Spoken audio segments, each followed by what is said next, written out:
En el living de los primeros con una de las personalidades que ha sido noticia durante la semana pasada, no particularmente él, sino lo que él hace, ¿no? El doctor José Roberto Toledo ha interpuesto hace ya algunas semanas una acción judicial, una acción declarativa de certeza ante la Corte Suprema de Justicia de la Nación. Toda acción declarativa busca la declaración de inconstitucionalidad de aquello sobre lo que se pide que haya una certeza, y en este caso es el decreto de convocatoria para las elecciones anticipadas en Tucumán, que están llamadas para el 14 de mayo.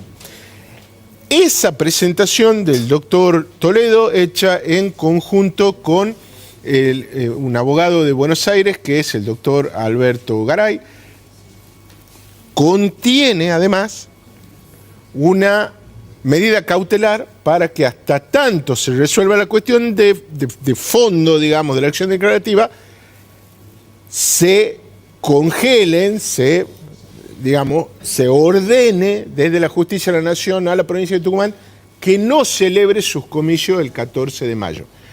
Las razones no son pocas y le explica el propio doctor Toledo en el living de los primeros. Querido José Roberto, muchas gracias por tu tiempo para nosotros. Buen día, Álvaro, y buenos días a todos los oyentes. Vengo diciendo siempre que estas cuestiones no hacen a la preocupación diaria de la gente, con un 102% de inflación, con un 50% de pobreza, con toda esta situación de desasosiego, de corte de luz, de falta de agua, de obras paralizadas. Pero lo que quiero que nos preguntemos es, ¿no será que estas son solo consecuencias o causas de aquellas claudicaciones institucionales que venimos teniendo hace tantos años? Y este es un ejemplo claro, nítido, y que para contextualizarlo voy a hacer una ligerísima referencia a lo que fue para el mundo el régimen feudal, aquel régimen llamado la Edad Oscura, la edad que durante durante 10 siglos dominó la institucionalidad política del mundo. Allí había un señor feudal y había unos vasallos. El señor feudal era dueño de las tierras que se las prestaba a los vasallos a cambio de una gabela y muy importante. Y el señor feudal tenía las facultades omnímodas, legislativas, ejecutivas y judiciales. En esa concentración de poderes se había hecho un régimen feudal donde incluso, dice alguna leyenda, existía el famoso derecho de la primus nocti o de la primera noche, el llamado derecho de pernada, como un resabio de aquellos derechos desbordados, desmesurados que tenía el señor feudal. Se basaba en un férreo control de los gobiernos, de la información y del ejercicio del poder, y la cultura del clientelar, del vasallaje y de la sujeción eran la base de la conformación de este sistema. Este sistema que únicamente hizo retroceder al hombre a niveles casi infrahumanos, porque era simplemente un trabajador de la tierra, produjo después de mucho tiempo, lamentablemente mucho tiempo, la reacción de la sociedad. Y es ahí donde aparece la Revolución Francesa, la Revolución Americana, e incluso donde aparece el constitucionalismo, porque no hay duda que el derecho democrático, constitucional y republicano vigente es el triunfo del derecho, de la razón y de los límites al atropello del hombre frente a esos poderes omnímodos, los poderes salvajes que encarnaban los ciudadanos en el medievo. ¿Y por qué? ¿Y por qué surge esto? Porque los poderes estaban desbordados, porque una sola o un grupo de personas solamente hacían lo que se querían y que se les venía en gana, con el solo objeto de perpetuar sus intereses, aumentar sus riquezas y conservarse en el tiempo. Y ahí surge esos pueblos dignos que se rebelan contra eso y recuperan su libertad y pelean por su libertad y pelean por el Estado de Derecho, y aparecen las constituciones como el acuerdo social, el gran acuerdo por el cual las sociedades dicen, señores, vamos a poner el límite al poder, porque este poder absoluto corrompe, y el poder absoluto corrompe absolutamente, decía Lord Acton. Y vamos a poner el límite a este poder, porque es la única forma en que podamos rescatar las libertades, los derechos, y que el hombre pueda realizarse como hombre, como ser humano, y no como vasallo, y no como sirviente. Bien. Y ahí viene. Entonces, las constituciones han establecido claramente mecanismos, normas y partes orgánicas y partes dogmáticas y artículos pertinentes que establecen la forma en que no se puede ejercer este poder de forma arbitraria. Y en uno de los aspectos fundamentales, que es la génesis del sistema republicano democrático, que es la elección de las autoridades, la Constitución de Tucumán ha dicho claramente en el año 1990 que la elección debía realizarse 4 meses antes del cambio de autoridades. Lo ha hecho la Constitución por medio de su Convención Constituyente. Y era el artículo 84.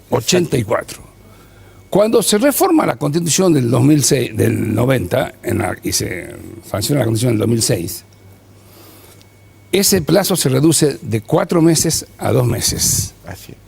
¿Basándose en qué? Breve Sí. paréntesis. Cuando la legislatura dicta la ley de necesidad de la reforma, establece cuáles eran los artículos que se podían suprimir, cuáles los que se podían modificar y qué institutos se podían incorporar. Y el artículo 84 estaba dentro de los artículos que se podían modificar. Exactamente. Por eso, a pesar de que se haga muy largo o muy académico, pero yo creo que es importante que lo sepan, existe un poder constituyente originario que es aquel primero y que hace la Constitución y que puede elegir ser presidencialista, parlamentario, monarquía o lo que sea. Correcto. Y luego existen los poderes constituyentes derivados, que son los que reforman la Constitución. Los que van a venir Los que van a venir de después. que ya hay Constitución. Esta Convención Constituyente del 2006 fue el ejercicio de un poder constituyente derivado. Correcto. Ese poder no es soberano ni es omnímodo, sino que está limitado a los puntos específicamente habilitados por la ley de convocatoria a la habilitación de la reforma. La ley 7.469, en su artículo 2, expresamente estableció que la Convención Constituyente estaba autorizada, facultada, para reformar el artículo 84 de la ley de la Constitución de 1990. ¿Y qué dice el artículo 84? Que la Constitución, que las elecciones debían hacerse 4 meses antes del cambio de autoridades. Resulta que ese artículo es reformado en el 2006, y esto figura en la página 1419 de la sección cuarta del libro de la Honorable Convención Constituyente, y el mismo informante dice, señores, estos 4 meses son excesivos, es mucho. Vamos a reducirlo a 2 porque esto atenta contra, obliga a una transición muy larga que conspira contra la normalidad y contra la convivencia. Hay que reducirlo a 2.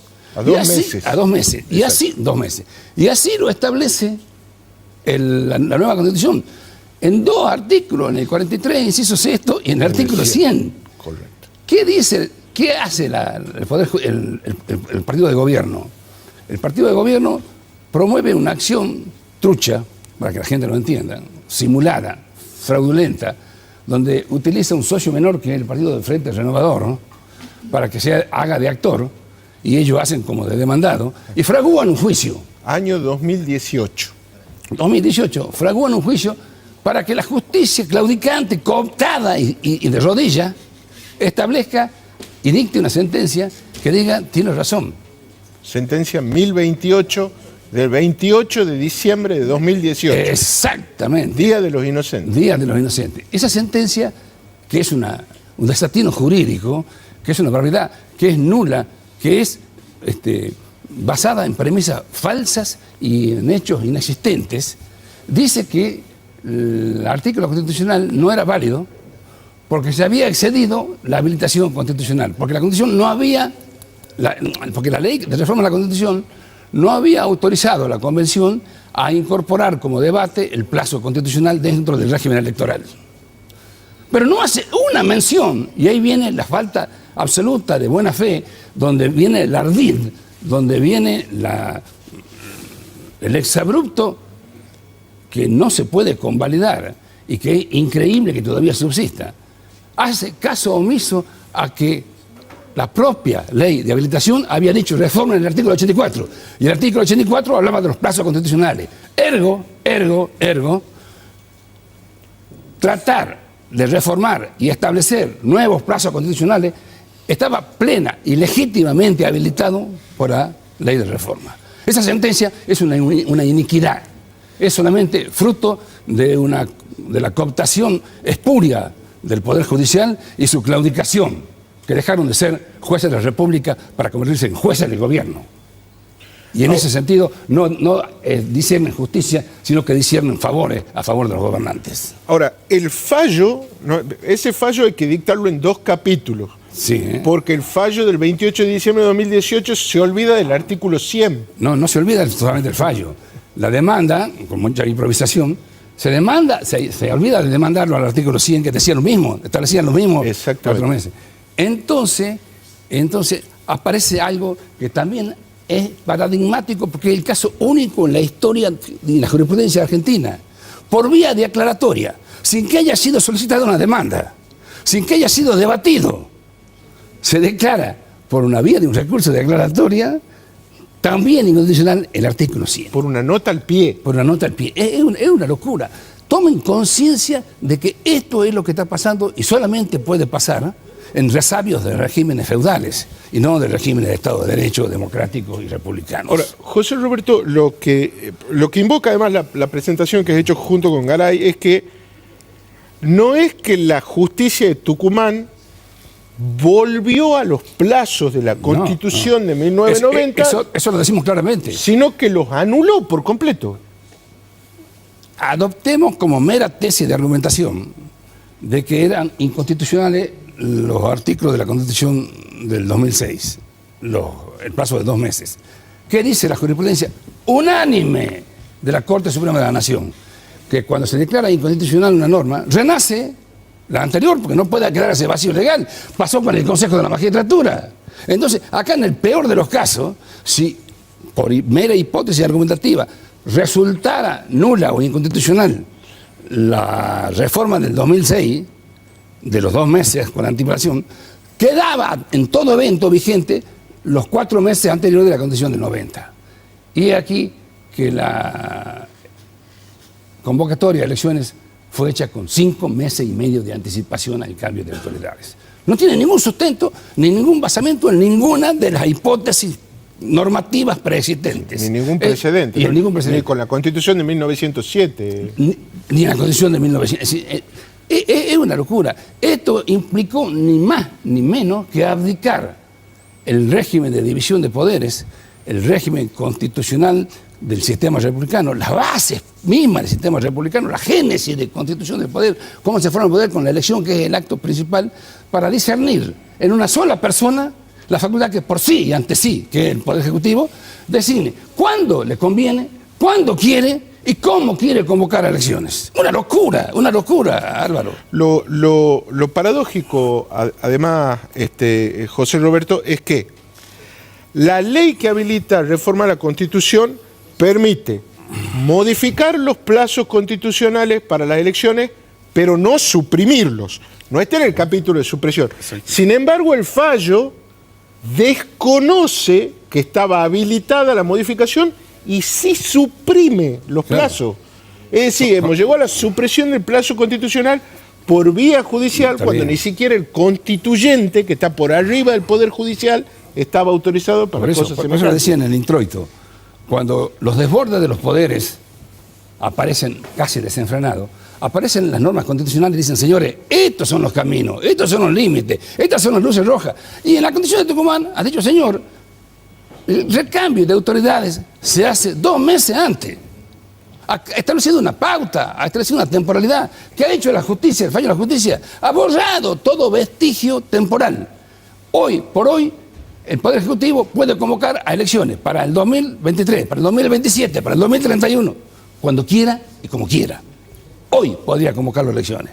En una desmesura y una irrazonabilidad que hiere la conciencia jurídica. Esto motivó a que la Corte Suprema de Justicia de la Nación sea nuestro destino, en virtud de la competencia originaria que le corresponde a ella, en todos aquellos casos en que la cuestión sea federal y una provincia sea parte, y esté en juego nada más y nada menos que la conformación del propio sistema republicano de gobierno, que implica la división de poderes, la alternancia de poderes y la constitución de las autoridades. José Roberto,